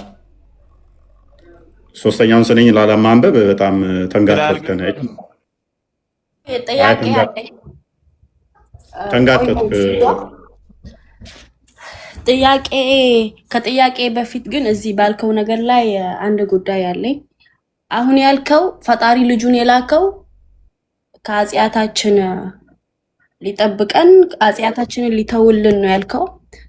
እሺ ኃጢአት የሚተው ከሆነ በሱ እዛው ቁጭ ብሎ ሰማይ ላይ ልጁን ሳይልክ ሳያስገድል ሳያስገርፍ ኃጢአት መተው አይችልም ፈጣሪ? ሃይማኖትሽ ምንድን ነው? ኢስላም ነኝ።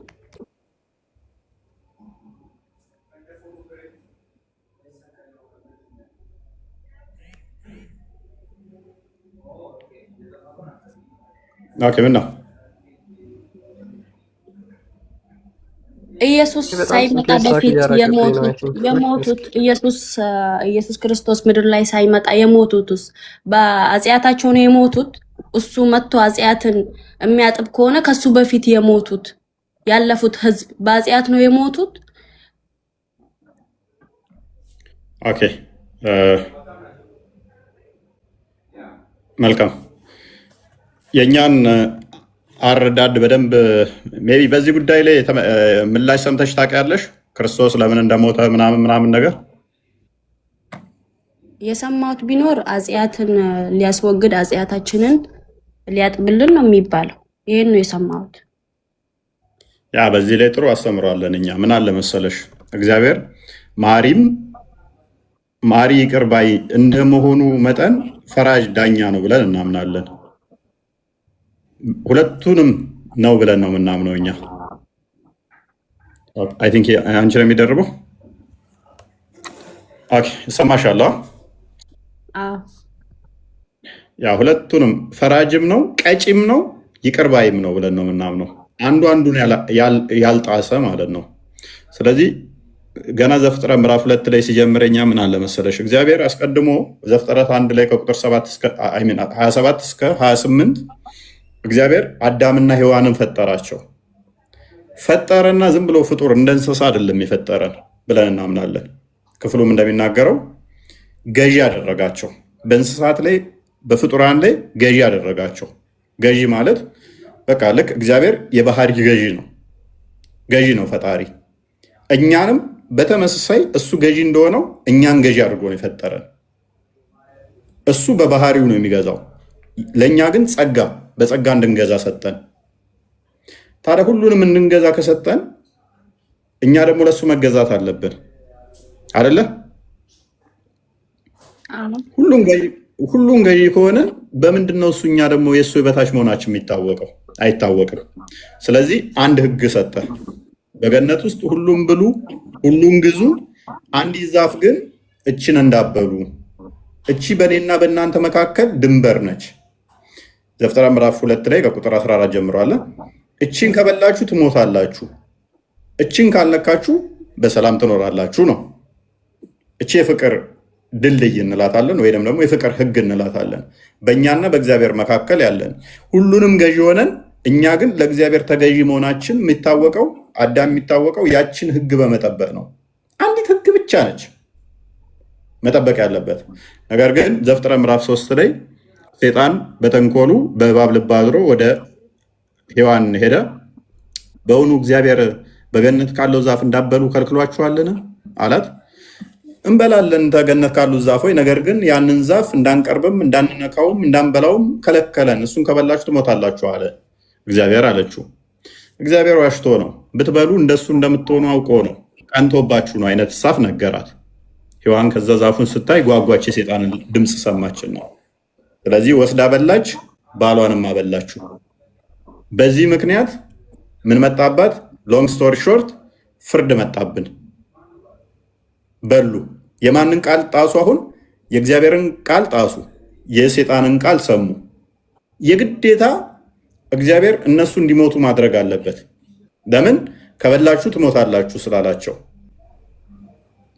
ካልሞቱ እንደ እግዚአብሔር ሆነው ዘላለማዊ ሆነው የሚቀጥሉ ከሆነ ሴጣን እውነቱን የተናገረው ያስብላል። እግዚአብሔር ማይቀጣቸው እንዲሞቱ ማያደርግ ከሆነ ሰው ሊማይሞት ከሆነ ዘላለም ሆኖ የሚቀጥል ከሆነ ሴጣን አልዋሸም፣ ትክክል ነው። እግዚአብሔር ግን ዋሽቷል፣ ትሞታላችሁ ብሎ ተበላችሁ ትሞታላችሁ ብሎ ማይሞት ሆነዋል የሚል ስለሚያመጣ እግዚአብሔር እውነተኛ ፈራጅ ስለሆነ ቃሉ ትክክል ስለሆነ ፍርድ መጣባቸው። እነሱ ሊሞቱ በመሆናቸው ምን ሆነ? ሴጣን ውሸተኛ ሆነ ማለት ነው። ተበላችሁ እንደ እግዚአብሔር ዘላለማዊ ትሆናላችሁ፣ አምላክ ትሆናላችሁ ያለው የሴጣን ንግግር ውሸት ሆነ። ስለዚህ እግዚአብሔር ሞትን በአዳም ላይ ያመጣ። አዳም ደግሞ የሚወልደው እንደሱ ድሃዎች የተራቆቱ ሞትን ሼር የሚያደርጉ ሆኑ ማለት ነው። ነገር ግን እኛ ምን እናምናለን? ሃኒ እግዚአብሔር ፈራጅ ነው፣ ፍርዱን አሳይቷል። ቃሉ ትክክል ነው፣ ማይታበይ ነው። እንዲህ የሚሞቱ አስረግጦ አሳይቷል፣ ፈርዶ አሳይቷል። ሴጣን ውሸተኛ መሆኑን አሳይቷል። ዮሐንስ ወንጌል ምዕራፍ 8 ቁጥር 44 ላይ ዲያብሎስ ሐሰተኛ የሐሰት አባት ሐሰት ሲናገር ከራሱ ይናገራል ይላል። እግዚአብሔር እውነተኛ ነው፣ ቅዱስ ነው። ስለዚህ ፍርዱን አሳየን። ግን እግዚአብሔር ደግሞ እኛ ምን እናምናለን? ሃኒ ዳኛ ብቻ ነው ብለን አናምንም። ይቅር ባይም ነው። ፈራጅ ብቻ ነው ብለን አናምንም። መሐሪም ነው ብለን እናምናለን። ከፈረደባቸው ሞት ካመጣባቸው በኋላ እነሱ እግዚአብሔርን መሆን ነው የፈለጉት፣ ወደ እሱ መሄድ ነው የፈለጉት፣ አልቻሉም። እርሱ ግን በስጋ ወደ እነሱ መምጣት ይችላል። አንቺ ብድግ ብለሽ አሁን ላጥ ላጥ ብለሽ ቤተ መንግስት አብይ ጋር እንኳን መግባታችም፣ እሱም ሰው ሆኖ አንቺም ሰው ሆነሽ ቤተ መንግስት እንኳን መግባታችም። ለምን? ዘበኛው ቀንድሽን ነው የሚልሽ። አብይ ግን ከፈለገ ወደ አንቺ ብድግ ብሎ መምጣትና መግባት ይችላል።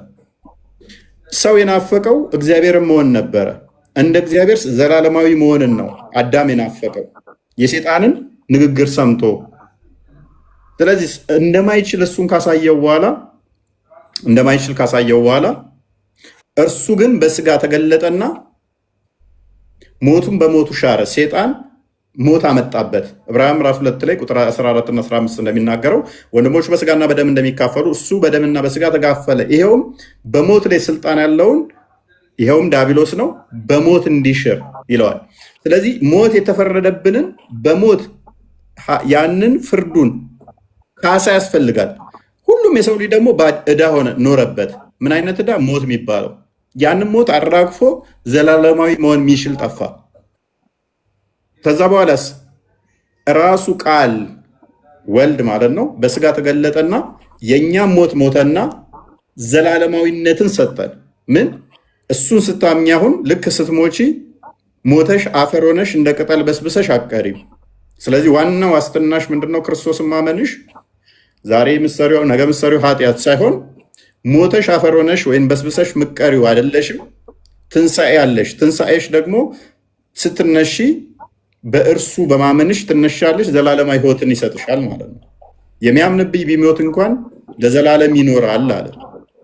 ይነሳል። ሞቶ እንደማይቀር በስብሶ እንደማይቀር ሞቶ ተነስቶ የሚያምንብኝ ለዘላለም ይኖራል ብሎ ማህተም ሰጠን። ሞቱን በሞቱ ሻረው፣ ዘላለማዊነትን ሰጠን።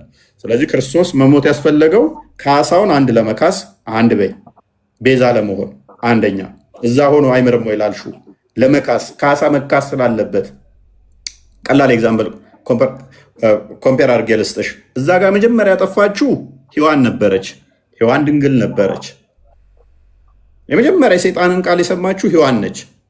እዚህ ጋር ደግሞ ክርስቶስ በስጋ እንዲወለድ የመጀመሪያ ቃል የሰማችው ዳግማዊቱ ሔዋን ማርያም ነች። ቅድስት ድንግል ማርያም ዘፍጥረት ምዕራፍ 3 ላይ ከቁጥር 1 እስከ 4 አካባቢ የመጀመሪያ የሰይጣንን ቃል የሰማችው ሔዋን ነች፣ ድንግል የነበረችው።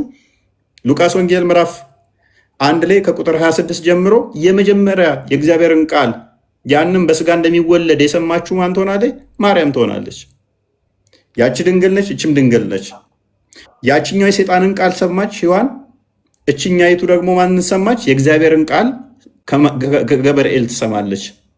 በሴት እዛ ጋር ሰው እንዳይወቀስ ካሳው በተመሳሳይ መምጣት ስላለበት ድህነቱ ደግሞ በማን ይመጣል? በሴት ምክንያት ወደቅን እንዳይል ድህነታችን የመጣው በሴት ምክንያት ነውና ሔዋንን እንዲያመሰግን ካሳው በተመሳሳይ ይመጣል ማለት ነው። ያችኛይቱ ሔዋን ዕፀ በለስን በላች። ዕፀ በለስን በላችና ለሌሎቹ አበላች። እችኛይቱ ሔዋን በጆሮ የሰማችሁ ያ ቃል ሥጋ ይሆናል ከአንቺ የሚወለደው እሱ ቅዱስ እግዚአብሔር ልጅ ይባላል የተባለችው በማኅፀኗ ያደረው ቅዱሱ የእግዚአብሔር ልጅ እርሱ ከሰማይ የወረድኩ ሕያው እንጀራ ነኝ፣ እኔን የሚበላ የሚጠጣ ሥጋዬን የሚበላ ደሜን የሚጠጣ የዘላለም ሕይወት አለው ያለው እኔ የወይን ግንድ ነኝ ያለው እርሱ የዘላለም ሕይወት የሚሆን ለነፍሳችሁ እንጀራ ነኝ ያለው ክርስቶስ ለመጀመሪያ የተወለደው ከእርሷ ይሆናል። ያቺ በመብል ምንን አመጣች? ሞትን አመጣች። ክርስቶስ በተመሳሳይ ማቴዎስ ወንጌል ምዕራፍ 26 ከቁጥር 26 እስከ 29 ሲበሉ ህብስቱን አነሳ፣ ይሄ ስለ እናንተ የሚቆረስ ሥጋዬ ነው። ጽዋውን አነሳ፣ ይሄ ስለ እናንተ የሚፈስ ደሜ ነው። የአዲስ ኪዳን ቃል ኪዳን፣ ይሄንን ብሉ፣ ይሄን የሚበላ የሚጠጣ ዘላለም ሕይወት አለው ይላል። ያኛው ሔዋን በመብል ሞት መጣባት። እዚህ ጋር ክርስቶስ ይመጣና በመብል ሕይወትን ይሰጠናል ማለት ነው። ሕይወትን ይሰጠናል። በደንብ አስተውይ። ስለዚህ እዛ ጋር በአዳም ምክንያት ሞት መጣብን። አዳም አንተ አፈር ነህና ወደ አፈር ትገባለህ ተብሎ አዳም ላይ እርግማኑ መጣ አይደለ?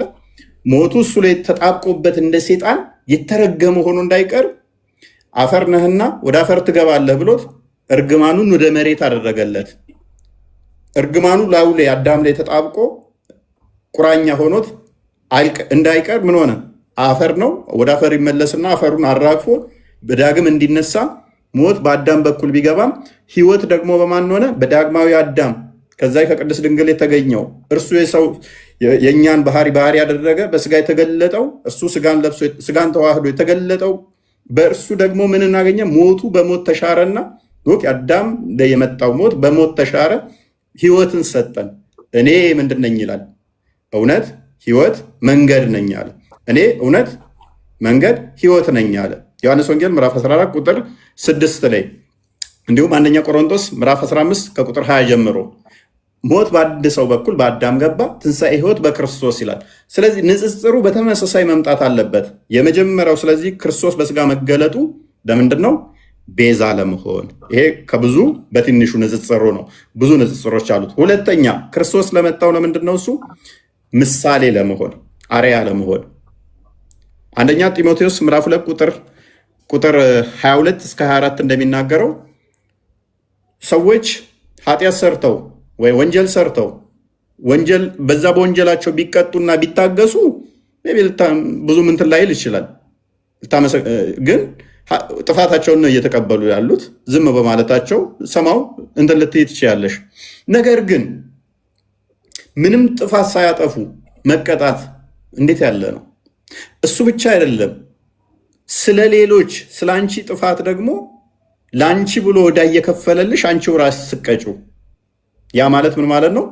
በቀላሉ አንቺ ጥፋተኛ ሆነሽ እንኳን አጥፍተሽ አብይ መጥቶ ለምሳሌ አገርኛ ላድርገው ፖለቲካ እንዳታደርጉት እግርሽን ጎንበስ ብሎ ጫማሽን አውልቆ እግርሽን ቢያጠብ አጥፍተሽ እንኳን ምንድን ነው የሚሰማሽ? ለዚህ ነው ዮሐንስ ወንጌል ምዕራፍ 13 ላይ ከቁጥር 13 ጀምሮ ከቁጥር 10 አካባቢ ጀምሮ እግራቸውን ያጥባል የደቀ መዛሙርቶቹን። ኖ አታጥበንም አሉ። ጌታችን ተው አሉት። ኖ እግራችሁን አጥባለሁ። አጠበ። ካጠበ በኋላ እኔ ጌታችሁ ስሆን መምህራችሁ ስሆን እንዲህ እግራችሁን ካጠብኩ እናንተ ደግሞ እርስ በርሳችሁ እንዲህ ትታደርጉ ዘንድ ይገባችኋል፣ ምሳሌን ትቼላችኋለሁ አለ። ስለዚህ ምሳሌ ሊተውልን አንድም በስጋ ተገለጠ። እርሱ ምሳሌ ሊተውልን ሌላ የነቢያት ትንቢቶች አሉ። ሞተን እንቀራለን፣ እንደዚህ እንቀራለን የሚሉ ፍራቻ ነበረባቸው፣ የሞት ፍራቻ ነበረባቸው። ያንን ሊያስወግድም አካላዊ ቃል በስጋ ተገለጠ። ኢየሱስ ለአብ ምኑ ነው? የባህሪ ልጁ ነው።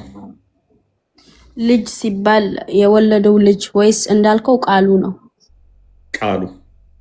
እሺ ቃሉ ከሆነ ቃሉን ይዘ በቃል ከምታምን ቃሉን ያመጣው በአባት ቢታመን አይሻልም? አባትን በአባት ቢያምኑ አናምንም መቻል። በአባቱም እኮ እናምናለን። ነገር ግን አባቱ ቃል የለውም ብለን አናምንም። ቃል አለው። አንቺ በአላህ ታምኛለሽ አይደል? አላህ ደግሞ ቃል አለው አይደለ? አዎ። ታዲያ አላህ ያለውን ቃል ሰምቼ አላህን ነው እንጂ የማምንበት አላህ ባለው ቃል ወደ ላከኝ መንገድ መሄድ እሱን አልሐምዱሊላህ አባቱን ነው እንጂ ማምነው ቃሉን የላከልኝን እንጂ ማምነው በቃሉ አይደለም። ቃሉን አይደለም እንዲያርግልኝ ያን አርግልኝ የምለው። ቃሉ ምንድነው? እሱ ያላ ቃል ፍጡር ነው ወይንስ ፈጣሪ? ያላ ቃል ፍጡር ሊባል አይችልም። ለምን ቢባል ቃል ነው፣ የፈጣሪ ቃል ነው፣ የሰው ቃል አይደለም። ፍጡር እንዳይባል ያላ ቃል ስለሆነ ፍጡርም ምንም ልንለው አንችልም። ያላ ቃል ብቻ ነው የምንለው። ቃሉን ግን ወስደን እንጠቀምበታለን። በቃሉ ግን በቃሉ አናምነው።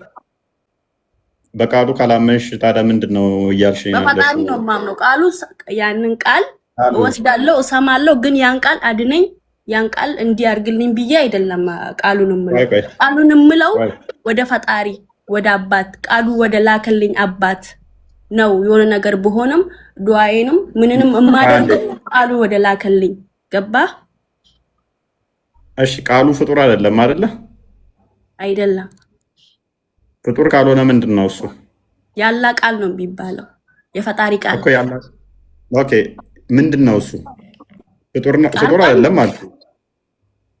ፍጡር አይደለም። ሰው የፈጠረው ፍጡር ማለት ሰው የፈጠረው ነገር ነው። ግን ይሄ ቃል ነው። ቃል ብቻ ነው የሚባለው። የመንፈስ ነው። ይፈጥራል ወይ? መንፈስ ነው ይፈጥራል። እሺ አይፈጥርም፣ አይፈጠርም። ቃል ነው። አይፈጥርም፣ አይፈጠርም። ስለዚህ አላህ በቃሉ ምንም የፈጠረው ነገር የለም ማለት ነው። ነገርን ለመፍጠር ቃሉን የላከልን ቃሉን ወይም ደግሞ ያወረደልን የሆነ ነገር ከዛ ቃል እንድንማር ነው እንጂ በቃሉ ቃሉን ይዘን ቃሉን አድነን ብለን ቃሉን እንድለምን አይደለም። የቃሉን ፎቶ ወይም ደግሞ አስቀምጬ ቃሉን እንድለምን አይደለም። በቃሉ እንድጠቀም ነው። ቃሉ ምንድነው እሱ ስልሽ እኮ አሁን ፍጡር አይደለም አልሽኝ። አይደል ነው ምን ውስጥ እንዳለሽ አልገባህም መሰለኝ። አሁን ያንተ ነገር አንተ የፈጠርከው ነገር ከሆነ በእጅ ፍጡር እለዋለሁ። ግን ይሄ የፈጣሪ ቃል መጽሐፍ ቅዱስ በእናንተ ምንድነው? ፍጡር ነው? መጽሐፍ ቅዱስ ምን ነው? የኛና እናንተ አረዳድ ይለያያል። እኛ እንደናንተ እንረዳ። እሺ ያስረዳል። ኦኬ አሁን ቁርአኑ ፍጡር አይደለም ብላችሁ ነው የምታምኑት። ያላ ቃል ነው ብላችሁ ነው የምታምኑት አይደለ? አካላዊ ቃል ማለት ነው። ቂያማ ቀን ሰው ሆኖ እንደሚመጣ ታውቂያለሽ? ቁርአን ነው ሰው ሆኖ የሚመጣው? ይሄን አልሰማውም እስካሁን፣ እዛ አልደረስኩም። እሺ ሰው ሆኖ ይመጣል። ያላ ቃል ራሱ ሰው ሆኖ ይመጣል። እሺ ሰው ሆኖ መጣ፣ ነብይ ሆኖ መጣ። ምንድነው መጽሐፍ ቅዱስ? እኛ እንደናንተ እናምንም። እኛ ይልሽው አካላዊ ቃል የአብ የባህሪ ቃሉ ክርስቶስ ነው ብለን ነው የምናምነው። አካላዊ ቃል ወልድ ብቻ ክርስቶስ ብቻ ነው ብለን ነው የምናምነው። ስለዚህ እናንተ ቁርአን ብላችሁ ታምናላችሁ ያላህን ቃል፣ እኛ ደግሞ ክርስቶስ ነው ብለን እናምናለን። አንዴ ክፈትላት።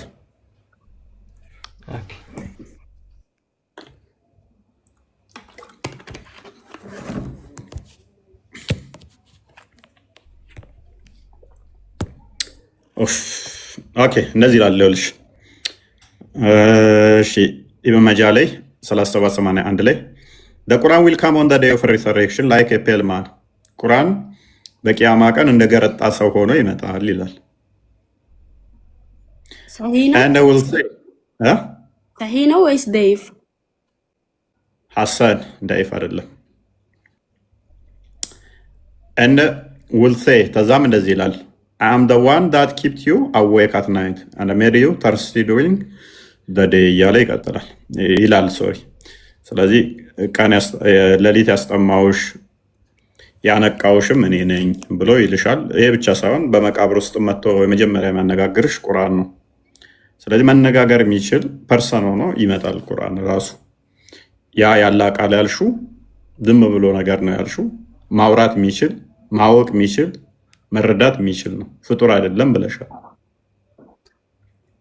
እሺ ይሄንን አስረዳህኝ። ግን የፈጣሪ ቃል ያልከው ኢየሱስ የፈጣሪ ቃል ከሆነ ልክ እንደ እኛ ቁርአን ማለት ነው።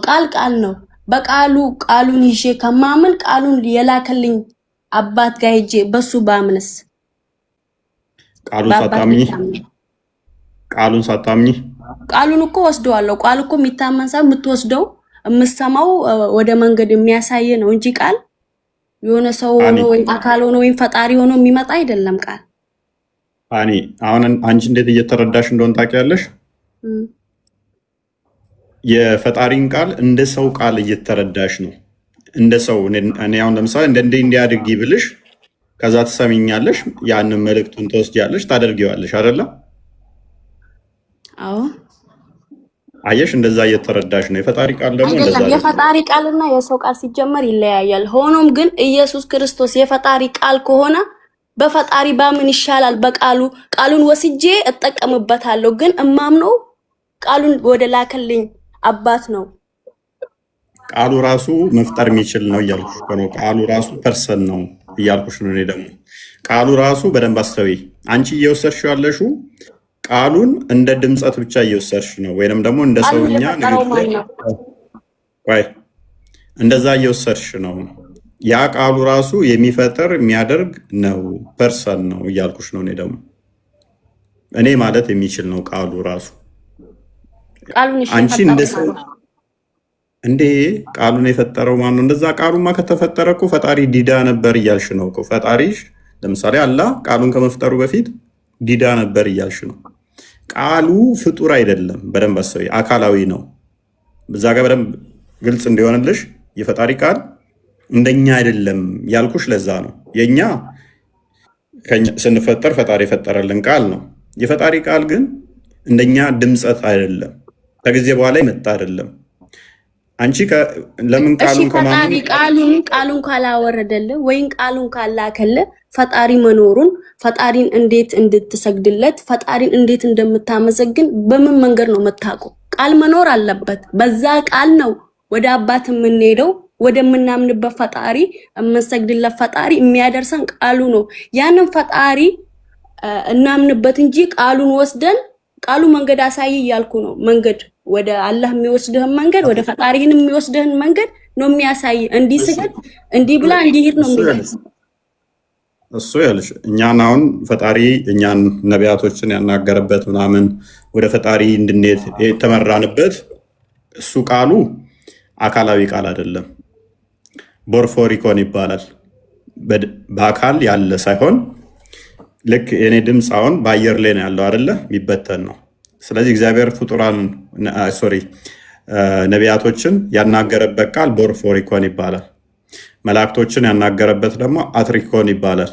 ስለዚህ እሱን እንድንገዛው የተናገረበት መልእክት ያስተላለፈበት እሱ ቦርፎሪኮን ይባላል ቃሉ። ይሄንኛው ግን ሎጎስ አካላዊ ቃል ነው ስንል ይሄንኛው ከእነኛ አካላዊ ካልሆኑት ይለያል። እነኛ አካላዊያን ናቸው። የኔና አንቺ ቃል በአየር ላይ የሚፈስ መልእክት የሚያደርስ ነው። እግዚአብሔር ደግሞ ነቢያቶችን ያናገረበት አካላዊ ያልሆነ መልእክት ያስተላለፈበት ለነቢያቶቹ ኮሚኒኬት ያደረገበት እሱ ቦርፎሪኮን ይባላል። ከዚህኛው ከክርስቶስ የአብ ቃል ነው ከምንለው እሱ አካላዊ ነው። ያኛው ቦርፎሪኮን ግን አካላዊ አይደለም። በአካል ያለ ሳይሆን በደመና የሚበተን ነው። ኢየሱስ ክርስቶስ እኔ የፈጣሪ ቃል ነኝ ለምን ነው ያላለው? እኔ ሰው ነኝ ፈጣሪ የላከኝ ሰው ለምን ነው ያለው? ቃል ነኝ ለምን ሳይል? ኦኬ፣ እያንዳንዱ መጽሐፍ ስለሱ ነው የሚናገረው።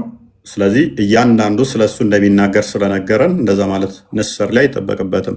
ለምሳሌ አላህ እኔ ጭንቅላት አለኝ ያለበት የቁርአን ክፍል የለም። ስለዚህ አላህ ጭንቅላት አልባ እንደሆነ ታውቂያለሽ። እኔ ወደ ጥያቄ ተመለስልኝ። ጥያቄ እየጠየኩ ነው። እፎይ እኔ የፈጣሪ ቃል ነኝ ለምን ሳይል እኔ ሰው ነኝ ለምን አለ? ሰው ደግሞ የፈጣሪ ቃል ሊሆን እንዴት ይችላል? መጽሐፍ ቅዱስ ላይ አለ ይሄ ነገር። መልካም እኔ የአብ ልጅ ነኝ ብሏል። ተቀበይዋለሽ? የአብ ልጅ እኮ ልጅ ለመባል ሁላችንም ልጆቹ ነን፣ ግን እሱ የወለደን ልጅ አይደለም፣ የፈጠረን ልጅ ነን። እኔ ልጅ ነኝ ብሏል። ተቀበይዋለሽ ወይ? የስጋ ልጁ ሳይሆን የፈጠረ ልጁ እንደሆነ።